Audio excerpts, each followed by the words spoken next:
श्री गणेशाय नमो नमः। सरस्वती नमस्तुभ्यं वरदे कामरूपिणी विद्यारंभम करिष्यामि सिद्धिर्भवतु मे सदा।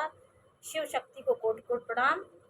मेरे श्रोतागणों, मैंने आपको वास्तु के बारे में बताया था कि कैसे औरा होती है, ये राशियों में किस किस टाइप की औरा होती है, और आपको हमने अंकों के बारे में बताया था कि हर इंसान में कैसे हम वास्तु को, कैसे हम किस दिशा में कौन सा तत्व हम पाते हैं, हर राशियों की कौन सी दिशा होती है, इस सब बारे में मैंने आपको जानकारी दी। आज मैं आपको एक विशेष बात बताने जा रही हूँ कि जब हम वास्तु की पूजा करते हैं, जब अपना भूखंड हम खरीदते हैं, आयताकार, चौकोर, जो भी हम भवन खरीदते हैं, तो मैं वास्तु की पूजा जो की जाती है वो किस दिशा में करना चाहिए, किस राशि वालों को किस दिशा में करना चाहिए, ये बारे में मैं आपको जानकारी दूंगी कि जब हम भूखंड कोई भी भूभाग में हम पूजा करते हैं तो उस समय हम ये देखते हैं, हमारे पंडित लोग वास्तु जो पूजा कराते हैं वो देख लेते हैं कि हमारी राशि इस समय, मेरी चंद्रमा किस राशि में गोचर कर रहा है, तो उस राशि की जो दिशा होगी उसके अनुसार हम उस भूखंड में उस दिशा में पूजा करेंगे।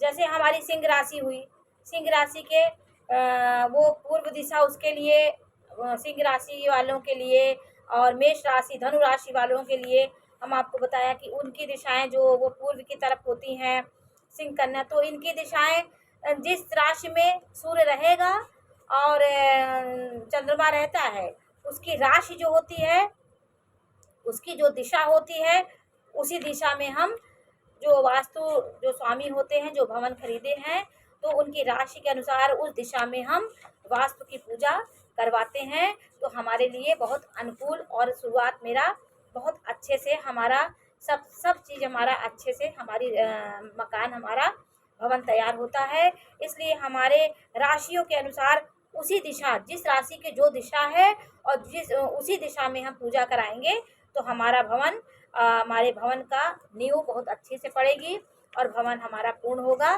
तो ये सब बातें हमें बहुत ध्यान देना है। ये हमारे पंडित लोग, विद्वत पंडित जो होते हैं, वो ये सब बात आपको बताते हैं।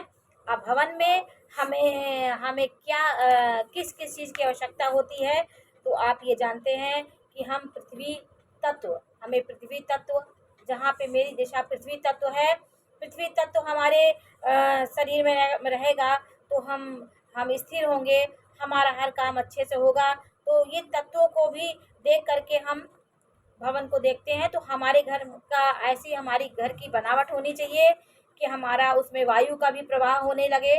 वायु का प्रभाव होगा तो भी हमारे घर के अंदर से हमारी नेगेटिव ऊर्जा, नकारात्मक ऊर्जा बाहर जाएगी और सकारात्मक ऊर्जा बाहर आएगी। इसीलिए हम लोगों ने दिशाओं का, हमारे ऋषि मुनियों ने दिशाओं को बहुत महत्व दिया है।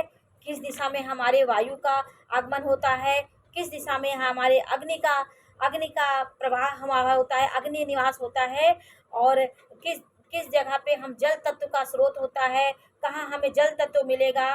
तो ये सब चीज़ें हमारे, और आकाश तत्व भी मिलना बहुत ज़रूरी है। तो हमारी भूमि, वायु, जल और आकाश, ये तत्व हमारे भवन में पर्याप्त मात्रा में आने चाहिए। जल का तत्व मिलना चाहिए।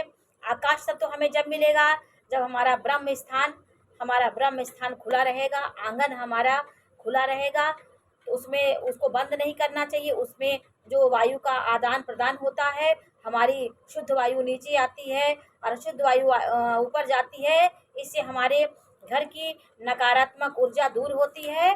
तो हमारे ऋषिगणों ने ये सब देख के, पहले भी भवन ऐसे निर्माण होते थे तो सुख शांति आरोग्य की प्राप्ति होती थी, इसमें रोग व्याधि नहीं होती थी।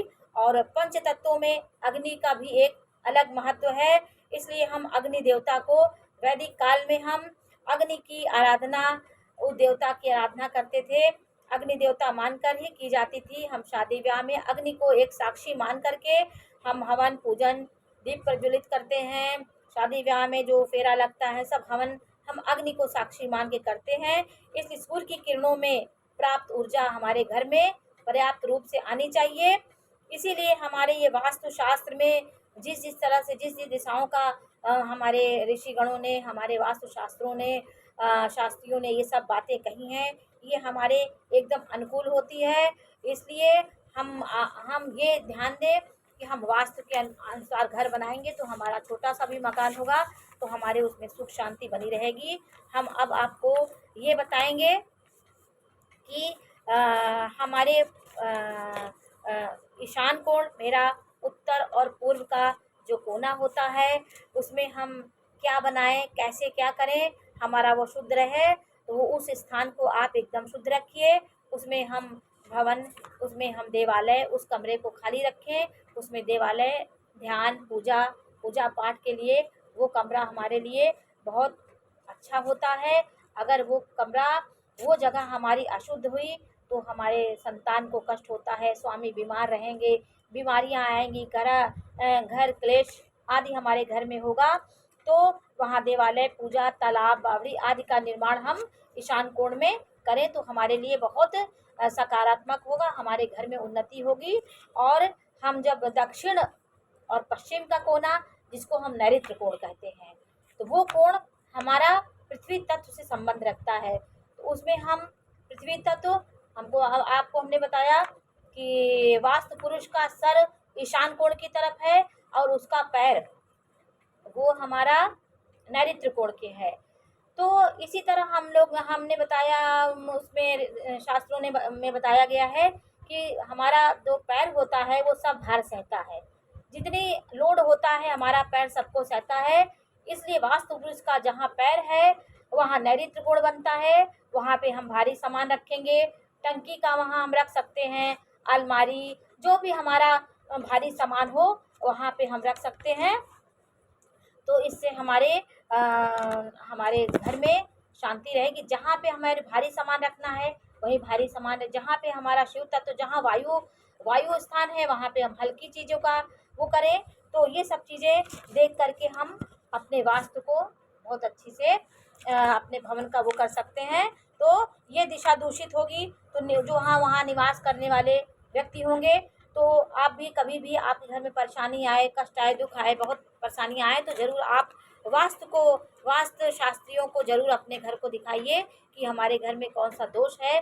तो आपको वो बताएंगे कि आपको ये दोष है, आपका कोण गलत है, आपका क्या गलत है जो आपके घर में इतनी परेशानियाँ आ रही हैं। ये हमारे वास्तु शास्त्रियों ने वास्तु शास्त्र आपको बताएंगे, जिसको ये सब जानकारी है। तो अगर ये व्यक्ति ये दूषित हुआ तो हमारे घर में भूत प्रेतों का आगमन होगा, हमारा मन अशांत रहेगा, दुर्घटनाएं होंगी और चरित्र हमारा प्रायः कलुषित होगा, हमारे घर के लोग चरित्र से हीन हो जाएंगे। ये सब बातें नैऋत्य कोण दूषित होने से होता है। अब हम आपको वायव्य कोण बताते हैं। वायव्य कोण पश्चिम और उत्तर का जो कोना होता है वो हमारा वायव्य कोण होता है। ये दिशा जो है ये वायु तत्व की प्रधान दिशा होती है। इसमें वायु से संबंधित कार्य, जैसे आप चिमनी उसमें लगा दिए, आप वहाँ पढ़ाई कर रहे हैं, वार्तालाप कर रहे हैं, चिंतन मनन कर रहे हैं, तो वो दिशा हम ये सब काम के लिए हमारी वायु से संबंधित जो वार्तालाप होता है, अतिथियों के आने जाने का जो रूम होता है वो वायु तत्व उसमें होना चाहिए, क्योंकि उसमें वार्तालाप तो आएंगे और चले जाएंगे, तो वायु जैसे होती आती है जाती है और चली जाती है। इसी प्रकार वायु तत्व का जो कोना होता है, वायव्य कोण हमारा हल्का होना चाहिए, उसमें वायु का आदान प्रदान होना चाहिए, वहाँ खिड़की जरूर होनी चाहिए, वहाँ अच्छा व्यवहार लोगों का होगा। वो अगर हमारा दिशा अच्छी होगी तो हमारे यहाँ लोगों का अच्छा व्यवहार होगा, व्यवहारों में परिवर्तन होगा, अच्छे लोग होंगे। और ये दिशा अगर दूषित हुई तो हमारे यहाँ घमंड की मात्रा बढ़ेगी और हमारे यहाँ शक्ति का ह्रास होगा, सब व्यक्ति शक्तिहीन होंगे, कोई बीमार होगा, किसी का शरीर नहीं काम करेगा।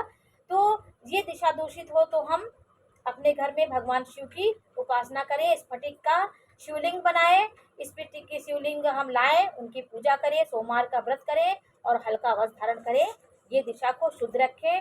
और अब आया अग्नि कोण। अग्नि कोण हमारे अग्नि देवता का निवास होता है। अग्नि जीवन में मेरे बहुत महत्वपूर्ण रखती है। हमारा शरीर 3 अग्नि से हुआ है। हमारे शरीर में जो जठराग्नि होती है वो हमारे खाने को पचाती है और ये अग्नि देवता हमारे उस दिशा को उस दिशा को स्वच्छ रखते हैं। उस दिशा में जो किचन बनता है और रसोई घर बनता है तो अग्नि देवता उस दिशा की रक्षा करते हैं। और एक अग्नि में जिसमें हम खाना पकाते हैं तो वो 3 तरह से अग्नि हमारे खाने को सुपाच्य बनाती है। तो ये दिशा इस दिशा को हम विदिशा भी कहते हैं। ये दिशा अग्नि का इसमें अस्तित्व रहता है। इसमें भवन में रहने वाले हमेशा इसका जो है अग्नि का असर रहेगा और अग्नि हमारे अनुकूल वातावरण को अच्छा बनाएगी। जब हम सुपाच्य भोजन करेंगे तो हमारा शरीर स्वस्थ रहेगा, हम व्याधिग्रस्त नहीं रहेंगे। तो इस दिशा में आप बिजली का मीटर लगवाइए, जनरेटर रखिए और लाल बल्ब हमेशा उसमें जलाइए। अंधेरा उस दिशा में अग्नि कोण में आपका अंधेरा नहीं होना चाहिए। तो ये 4 दिशाओं के 4 कोणों के बारे में मैंने आपको बताया। और भी जानकारियाँ वास्तु के अनुकूल मैं आपको देती रहूँगी कि हमारा खिड़की, ब्रह्म स्थान सब के बारे में मैं आपको जानकारी दूंगी कि आपका अगर प्लाट आपका आयताकार नहीं है, वो नहीं है, तो आप क्या करें, उसके बारे में भी आपको जानकारी दूंगी। तो आप क्या करें, ये सब बारे में आपको मैं जानकारी दूंगी।